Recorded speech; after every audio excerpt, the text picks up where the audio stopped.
दोस्तों, हावड़ा जंक्शन पर एक ट्रेन दिल्ली जाने के लिए तैयार खड़ी थी और रेलवे स्टेशन पर सैकड़ों की तादाद में लोग बैठे इंतजार कर रहे थे और उन्हीं सबके बीच में एक खूबसूरत नौजवान लड़की भी बैठी थी। तभी उस लड़की पर उसके 6 साल पुराने तलाकशुदा पति की नजर पड़ती है और फिर वह उसके थोड़ा पास आता है, ये देखने की कोशिश करता है कि अब इसका जीवन साथी कौन है, किसके साथ ये अपनी जिंदगी गुजार रही है और ऐसे ट्रेन से कहाँ जा रही है। अब दोस्तों, ट्रेन आ जाती है और वो लड़की स्लीपर डिब्बे में चढ़ जाती है, मगर उसके तलाकशुदा पति का टिकट उसी ट्रेन में एसी वाले डब्बे का था। लेकिन वो भी अपनी तलाकशुदा पत्नी का पीछा करते हुए स्लीपर डिब्बे में चढ़ जाता है। दोस्तों, वो लड़का अपनी तलाकशुदा बीवी के साथ ही उसकी बगल वाली सीट पर बैठने की ताक में लग जाता है और सोचता है कि किसी तरह मैं आज रात का सफर इसी के साथ कर लूं।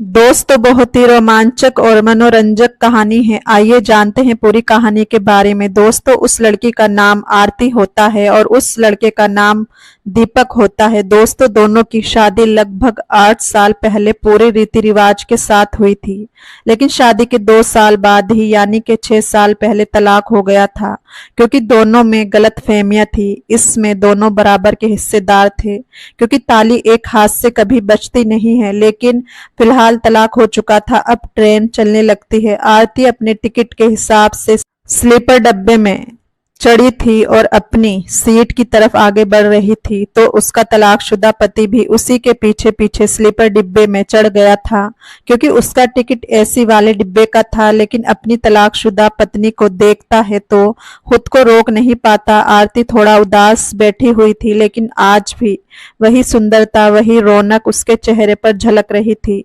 तो दीपक सोचता है कि यार, आज 6 साल बाद दिखाई दी है, चलो किसी ना किसी तरह से उसके साथ आज ये सफर किया जाए, उसके साथ कुछ बातचीत की जाए। और इसलिए ही वह अपना एसी डिब्बे का टिकट छोड़कर उसके पीछे स्लीपर डिब्बे में चढ़ गया था।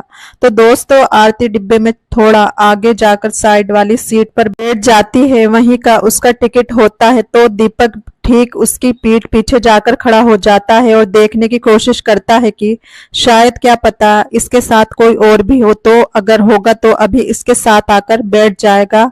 लेकिन जो कोई भी उसकी सीट पर बैठने की कोशिश करता है तो वह फौरन ही उसको वहां से बैठने से मना कर देती है, कह देती है, यहाँ पर मत बैठिए, यहाँ मेरी सीट है। 1-2 लोगों ने कहा भी, मैडम अभी 2-3 घंटे में उतर जाएंगे, अगले स्टेशन तक बैठने दीजिए। लेकिन वह बोल देती है कि मेरी तबीयत ठीक नहीं है, मैं यहाँ लेटकर आराम करूंगी, मैं किसी को ऐसे ही नहीं बैठने दे सकती। अब दोस्तों, दीपक पीछे खड़ा ये सब बातें सुन रहा था। आरती खिड़की के बाहर देख रही थी और सफर का मजा ले रही थी। जो कोई भी उस सीट पर बैठने के लिए आता उसे वह मना कर देती।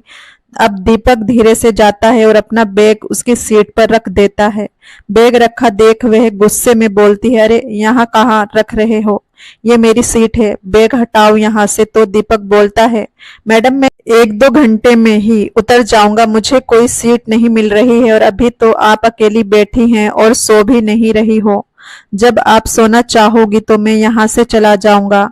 आरती को यह आवाज कुछ जानी पहचानी सी लगती है। जब वह उसकी तरफ देखती है तो हैरान रह जाती है और 10-15 सेकंड बस दीपक की तरफ देखती ही रहती है और फिर उससे कहती है, क्योंकि वह उसका तलाकशुदा पति दीपक ही था, वह उसको पहचान लेती है और अपने पैरों को समेटते हुए इशारा करते हुए बोलती है कि बैठ जाइए। अब दोस्तों, दोनों के दिलों में तरह तरह के सवाल पैदा होने लगे थे। फिर दीपक ही अपनी चुप्पी तोड़ते हुए बोलता है कि दिल्ली अपनी दवाइयां लेने जा रही हो क्या? तो इस पर आरती बोलती है, मुझे क्या हुआ है, मैं क्यों जाऊंगी दवाई लेने? तो दीपक बोलता है कि नहीं, मैंने अभी तुम्हें कुछ लोगों को बोलते हुए सुना, मेरी सीट पर मत बैठिए, मेरी तबीयत ठीक नहीं है, मुझे लेट कर आराम करना है और तुम काफी उदास परेशान भी दिख रही हो। आखिर बात क्या है? तो आरती बोलती है कि नहीं नहीं, मेरी तबीयत बिल्कुल ठीक है और वैसे भी मेरी परेशानी, मेरी उदासी की वजह जानकर आप क्या ही करोगे? आपको क्या मतलब है इन सब बातों से? यहाँ बैठ गए हो तो बस शांति से बैठे रहो, वह गुस्से में बोली। लेकिन दीपक थोड़ी देर बाद फिर पूछता है कि दिल्ली कब से रह रही हो? तो आरती कहती है कि मैं अभी पहली दफा ही जा रही हूँ। अब वह बस उसे निहारने ही लगता है। आरती खिड़की के बाहर देख रही थी और कभी बीच बीच में एक नजर दीपक की तरफ भी देख लेती थी। दोस्तों, सर्दियों के दिन थे। अब ट्रेन अपनी रफ्तार से चलने लगती है तो ठंडी ठंडी हवा अंदर भी आने लगती है। सभी पैसेंजर ठंड से बचने के लिए कुछ ना कुछ गर्म कपड़ा ओढ़ने के लिए लाए थे। वह अपना अपना कपड़ा कंबल बैग में से निकाल कर ओढ़ने लगते हैं। तो आरती को भी ठंड लगती है तो वह भी अपने बैग से एक ऊनी कंबल निकालती है और अपने पैरों पर डाल लेती है। लेकिन दीपक को तो कोई गर्म कपड़ा वगैरह लाने की जरूरत ही नहीं थी, क्योंकि वह तो एसी डिब्बे में जाने के लिए आया था और उसमें कंबल वगैरह भी सब कुछ सामान आसानी से मिल जाता है। वह कुछ भी अपने साथ लेकर नहीं चला था। तो जब ठंड ज्यादा बढ़ने लगती है तो आरती उससे पूछ ही लेती है कि आप कुछ ओढ़ने के लिए नहीं लाए हो क्या? तो दीपक कहता है कि मुझे तो कुछ याद ही नहीं रहा और मैं तो बस ऐसे ही आ गया। तो इस पर आरती बोलती है कि आपको कुछ ना कुछ गर्म कपड़ा लाना चाहिए था। इतनी ज्यादा ठंड में आपको सर्दी भी लग सकती है। अब दोस्तों, अगले स्टेशन पर ट्रेन रुकती है तो जो के बगल वाली सीट थी उसको दूसरे पैसेंजर ने बुक किया हुआ था तो वह वहां बैठने के लिए आ जाता है। उसको वहां बैठता देख आरती कहती है कि इस पर कहाँ बैठ रहे हो जी, यहाँ सामान मत रखिए, ये पूरी सीट हमारी है। तो वह पैसेंजर बोलता है कि मैडम क्या बात करती हैं आप, आधी सीट तो मेरी है। इसमें वह कहती है जी नहीं, ये पूरी सीट मेरी है। दोस्तों, आरती अपना टिकट निकालकर दीपक को दिखाती है। दीपक टिकट को देखकर आरती को समझाता है कि देखो आरती, आधी सीट इनकी भी है और आधी सीट तुम्हारी है। जब तुम्हें सोना होगा तो इन्हें बता देना, ये ऊपर वाली सीट पर जाकर लेट जाएंगे और ये नीचे वाली सीट पूरी इस पर तुम लेट जाना। लेकिन इस आधी सीट पर इनका भी अधिकार है। लोग इस बात पर लड़ाई कर लेते हैं, उनको पता ही नहीं होता। अब दीपक समझाता है तो वो चुप हो जाती है। तब तक वो आदमी जो पैसेंजर होता है खड़ा ही रहता है। उसके बाद वह बीच में बैठने की कोशिश करता है तो उसको आरती कहती है कि यहाँ कहाँ घुसे चले जा रहे हो, अपनी सीट पर जाकर बैठो जो आपकी सीट है। फिर वह बैठते बैठते उठ जाता है और दीपक से बोलता है भाई साहब आप इधर आ जाइए तो मैं अपनी सीट पर बैठ जाऊंगा। फिर वह सामने वाली सीट पर जाकर बैठ जाता है और फिर ट्रेन चलना भी शुरू हो जाती है। अब ट्रेन चलने लगती है तो सर्दी फिर से बढ़ना शुरू हो जाती है। जो नया पैसेंजर आया था वह भी अपना कंबल निकालता है और ओढ़ लेता है। अब दोस्त तो ठंड ज्यादा ही बढ़ गई थी तो आरती दीपक के ऊपर अपनी चादर डालते हुए कहती है कि आप इसे ओढ़ लीजिए, कहीं आपको ठंडी से तबीयत ना बिगड़ जाए। तो दीपक कहता है कि रहने दीजिए, मुझे सर्दी नहीं लगती। दरअसल सर्दी के दिनों में मेरी किसी से लड़ाई हो गई थी रजाई को लेकर, तब से मुझे सर्दी नहीं लगती। और वह मुस्कुराने लगता है। दोस्तों, एक बार जब इन दोनों पति पत्नी का तलाक नहीं हुआ था तो सर्दियों के महीने में रजाई की खींचातानी को लेकर इनके बीच झगड़ा हो गया था और आरती ने गुस्से में आकर उस रजाई पर पानी से भरी बाल्टी पलट दी थी। फिर वह रात इन दोनों ने कुछ और ही ओढ़कर गुजारी थी। दोस्तों, दीपक का इशारा इसी बात की तरफ था। आरती भी समझ गई थी। वह भी मुस्कुराते हुए कहती है कि इसमें भी जरूर आपकी ही गलती रही होगी। तो दीपक कहता है जी नहीं, अगले ने उस पर पानी ही डाल दिया था, अब बताओ इसमें मेरी क्या गलती रही। अब दोनों हंसने लगते हैं। उसके बाद सफर ऐसे ही चलता रहा। धीरे धीरे खाने का वक्त होने लगता है तो आरती दीपक से कहती है कि आप भी खाना खा लीजिए। तो दीपक कहता है यार मैं तो कुछ खाने के लिए लाया ही नहीं हूँ, कोई कुछ आएगा बेचने के लिए तो मैं लेकर खा लूंगा, तुम खा लो। तो दोस्तों, आरती कहती है हाँ मेरे तो खाने का समय हो गया है, लेकिन आपका तो शायद कुछ और ही टाइम है खाने पीने का, और वो भी तुमने अपने इस बैग में रख ही रखा होगा। तो दीपक बोलता है अरे यार ऐसी कोई बात नहीं है, जैसा तुम सोच रही हो अब वैसी कोई बात नहीं है, मैंने दारू पीना छोड़ दी है। तो आरती ये सुनकर हैरान रह गई, बोली ये कब हुआ? वो बोला 3 साल हो गए हैं, मैं अब बिल्कुल नहीं पीता और ना ही कभी जिंदगी में पीऊंगा। आरती कहती है मुझे आपकी बात का यकीन नहीं है, आप झूठ बोल रहे हो। तो वह कहता है, तुम्हारी कसम, वाकई में मैंने अब पीना छोड़ दिया है। तो आरती कहती है, मेरी कसम खा रहे हो? आखिर मैं होती ही कौन हूँ आपकी? तो बोलता है कि किसी की भी कसम खा लूंगा, माँ कसम मैंने ये आदत छोड़ दी है।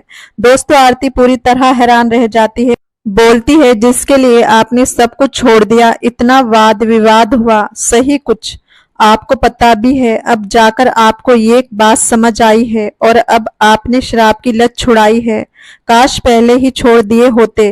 खैर, सुधर गए हो तो मैं ईश्वर से यही दुआ करूंगी कि सदा आप इस ऐप से दूर ही रहें। ये बात सुनकर मुझे बहुत खुशी हुई कि आपने पीना छोड़ दिया है। सच बताऊं तो मुझे बहुत सुकून मिला आपकी ये बात सुनकर। दोस्तों, इन दोनों पति पत्नी के बीच तलाक का सबसे बड़ा कारण भी यही था कि दीपक बहुत ज्यादा शराब पिया करता था, अपने माता पिता की भी नहीं सुनता था, हमेशा दारू के नशे में धुत रहता था, आरती को भी तंग रखता था, उसे वह प्यार ना देता जिसकी वह हकदार थी और उसकी इन्हीं आदतों से वह परेशान होकर 2 साल ही में तंग आ गई थी। खुद दीपक के माँ बाप ने आरती को ये समझाते हुए कहा कि बेटी देखो, ये तो सुधरने वाला नहीं है, तुम अपने लिए कोई और दूसरा लड़का देख लो तो शायद तुम्हारी आगे की जिंदगी संवर जाए। ये तो बहुत ही नालायक है, निकम्मा है। दोस्तों, आरती को उसको आस पास वालों ने भी बहुत समझाया था कि इसे छोड़कर अपने घर चली जाओ। हालांकि वह दीपक से बहुत प्यार करती थी, लेकिन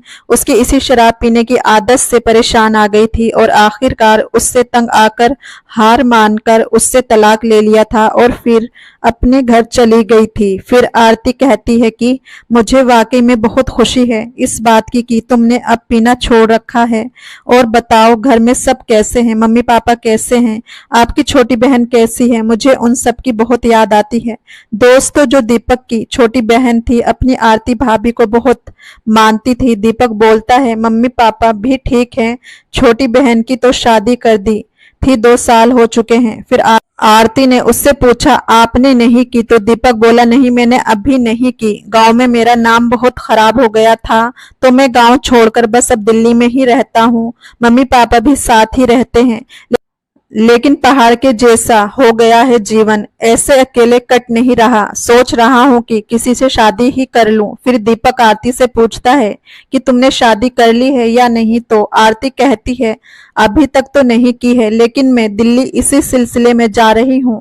मेरी एक दोस्त रहती है दिल्ली में, उसी ने एक लड़के को देखा हुआ है, तो अगर मुझे लड़का पसंद आ गया तो शायद मैं शादी कर लूं। अब दीपक जब ये बात सुनता है तो बहुत ही उदास हो जाता है। फिर बोलता है कि मैं अब खाता पीता नहीं हूँ, सुधर गया हूँ, किसी को परेशान नहीं करता। उसकी इच्छा यही हो रही थी कि अच्छा है, आरती खुद ही बोल दे कि चलो ऐसी बात है तो मैं अब आपके साथ ही रह लूंगी। लेकिन आरती बोलती है कि ये तो बहुत ही अच्छी बात है और मैं भगवान से यही दुआ करूंगी कि आपको एक सुंदर और सुशील लड़की मिल जाए। दोस्तों, रात काफी हो गई थी तो आरती कहती है कि मेरे पास 2 रोटियां हैं, आओ साथ बैठकर खा लेते हैं।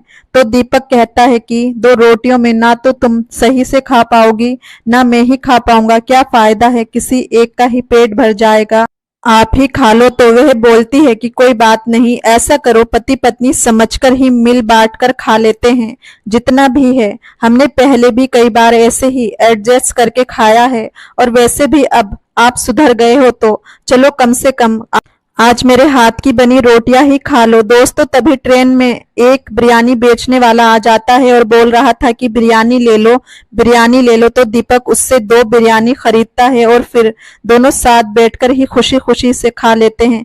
खाने के बाद जो दूसरा पैसेंजर होता है वह कहता है कि मैं अब ऊपर लेटने के लिए जा रहा हूँ, यहाँ नीचे आप लोग अपना जैसे चाहो एडजस्ट कर लेना। और उसके बाद ये दोनों एक दूसरे के साइड पीट करके एक ही कंबल में सो जाते हैं।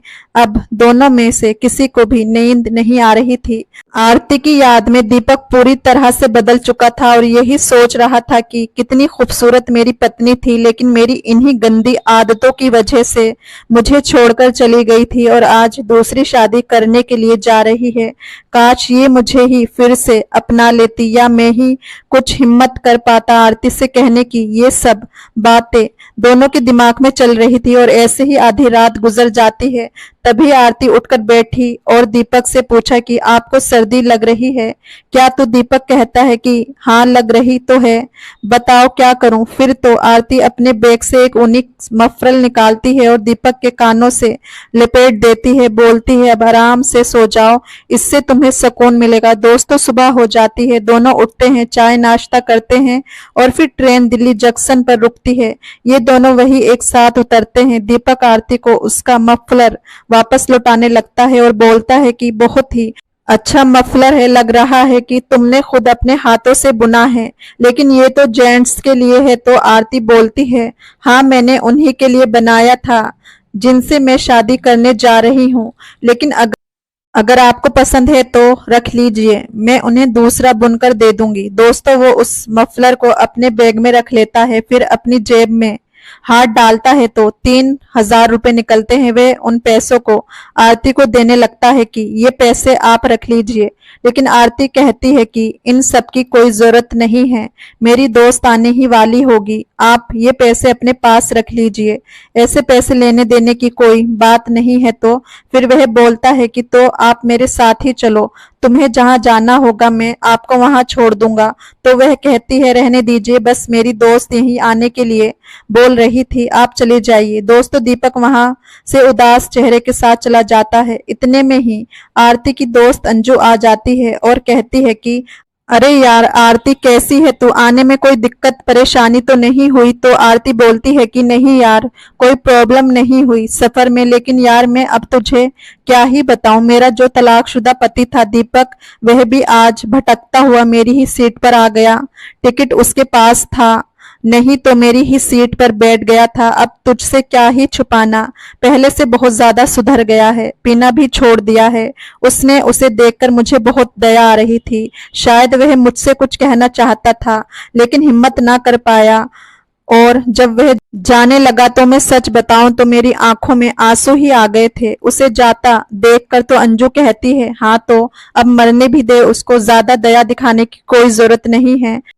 अब उसकी अकल ठिकाने आएगी ना। तू कितनी अच्छी है, तू कितनी सुंदर है और सुशील भी है, तूने उसे बताया नहीं क्या कि मैं शादी करने जा रही हूँ? तो बोली हाँ बताया तो था उसे कि मैं शादी करने जा रही हूँ। ये सुनकर बहुत ही उदास हो गया था बेचारा। तो बोली बस बस अब रहम करने या तरस खाने की जरूरत नहीं है, मेरे साथ चल, तेरे लिए जो लड़का देखा है मैंने उसको तो देखेगी ना तो तेरा मन खुश हो जाएगा, इतना अच्छा लड़का है, वह अपने कमाने खाने में लगा हुआ है और कोई दिक्कत नहीं रहेगी तुझे। अब अंजू आरती को अपने रूम पर ले जाती है और दीपक भी अपने घर जा चुका था। दीपक की सिलमपुर में ही जीन्स की एक फैक्ट्री थी, 30 से 35 लोग इसमें काम कर रहे थे। अगली सुबह दीपक अपनी फैक्ट्री पर जाता है। दोस्तों उसी फैक्ट्री में जो आरती की फ्रेंड थी अंजू वही काम करती थी।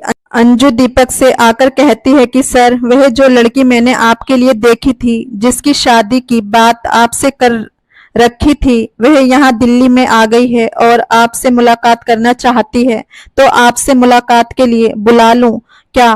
तो दीपक कहता है हाँ यार क्यों नहीं, तुम तो बहुत तारीफ करती हो अपनी फ्रेंड की कि बहुत खूबसूरत है, बहुत ही सुंदर है, मैं भी देखना चाहता हूँ, मिलना चाहता हूँ, अगर मुझे वह पसंद आ गई तो मैं शादी ही कर लूंगा। दोस्तों अब अंजू आगे आगे आती है और आरती उसके पीछे पीछे आती है। जैसे ही आरती ऑफिस के अंदर आती है तो दीपक उसको देखकर लड़खड़ा जाता है और बोलता है अरे तुम तो आरती हो। बोलती है दीपक आप। दोस्तों दीपक उसको देखते ही चौंक जाता है और अंजू से बोलता है कि यही है तुम्हारी फ्रेंड? तो अंजू बोलती है जी सर यही है। अब दोस्तों दीपक आरती से बोलता है कि तुम बिल्कुल चुप रहना, मैं जरा पहले अंजू से बातचीत करूं। फिर वह अंजू से बोलता है कि अरे यार अंजू तुम्हारी फ्रेंड तो बढ़िया है, खूबसूरत भी है, लेकिन ये तो शादीशुदा लग रही है, उम्र तो देखो इनकी, तुमने तो बताया था कि लड़की बिल्कुल कुंवारी है। तो अंजू हिचकिचाकर कहती है कि सर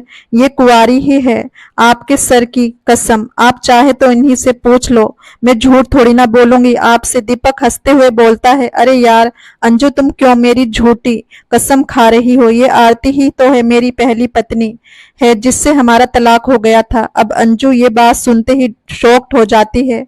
उसने तो दीपक से बता रखा था कि लड़की कुंवारी है, लड़की के माँ बाप गरीब हैं, तो उम्र 30 साल के लपेट में आ गई है, लेकिन लड़की बहुत ही खूबसूरत है, बहुत ही अच्छी है। दोस्तों फिर दीपक अंजू से बोलता है कि कहीं तुमने आरती से तो नहीं बताया था कि मैं भी कुंवारा हूं? तो अंजू बोलती है कि नहीं सर, मैं इतना भी झूठ नहीं बोलती हूँ। दोस्तों इस सब के बाद वह साथ बैठकर बातचीत करते हैं तो दीपक आरती से कहता है कि यार ये अंजू जो हमारे लिए किसी फरिश्ते से कम नहीं है, अब इसने हमें एक दूसरे से मिलने का जरिया बनाया है और तुम यहाँ काम करने वाले किसी भी व्यक्ति से मेरे बारे में पूछ सकती हो। मैंने बिल्कुल शराब पीनी छोड़ दी है, भगवान की कृपा से अच्छा खासा पैसा मैं अब कमा रहा हूँ, अपने माँ बाप की सेवा भी करता हूँ। फिर वह कहता है कि जब भगवान ने हमें ये चांस दिया है तो तुम प्लीज मुझे एक मौका और दे दो, मुझे अपना लो।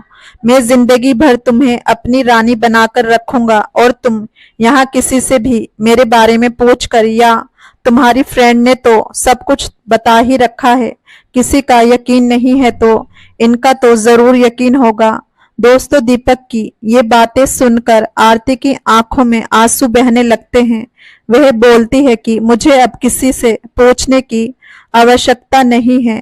आरती उसके करीब आती है और उसे अपने गले से लगा लेती है और एक बार फिर से ये दोनों शादी करते हैं और अपनी नई जिंदगी की शुरुआत करते हैं और अंजू का लाख लाख धन्यवाद करते हैं।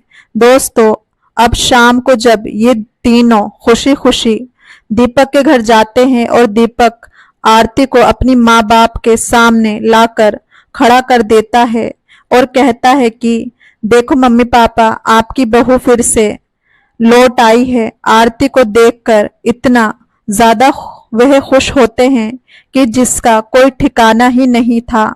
दोनों को आशीर्वाद देते हुए कहते हैं कि बेटा ये थी हमारे घर की लक्ष्मी, एक बार फिर से लौट आई है। दीपक के माँ बाप अंजू का भी बहुत धन्यवाद करते हैं और फिर दीपक मुस्कुराते हुए कहता है कि अंजू यही वजह है कि तुम आसानी से मेरी फैक्ट्री को संभाल लेती हो। तो दोस्तों ये थी आज की कहानी। अगर आपको ये स्टोरी जरा भी पसंद आई हो तो प्लीज हमारे चैनल को सब्सक्राइब कर लीजिए। मिलते हैं एक नई कहानी के साथ।